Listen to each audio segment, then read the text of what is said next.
Hey, what's up? This is Ricardo at Parts People, and in this video, we'll outline the steps for completing a part replacement on your Dell PC. Visit our website and use this coupon for a 5% off discount.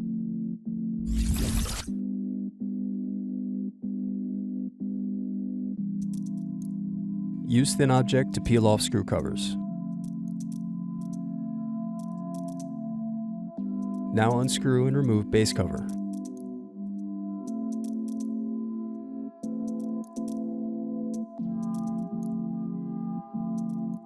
Then unscrew and disconnect battery.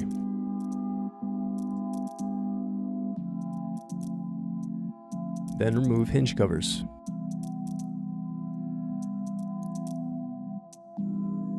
Now unscrew and remove bezel.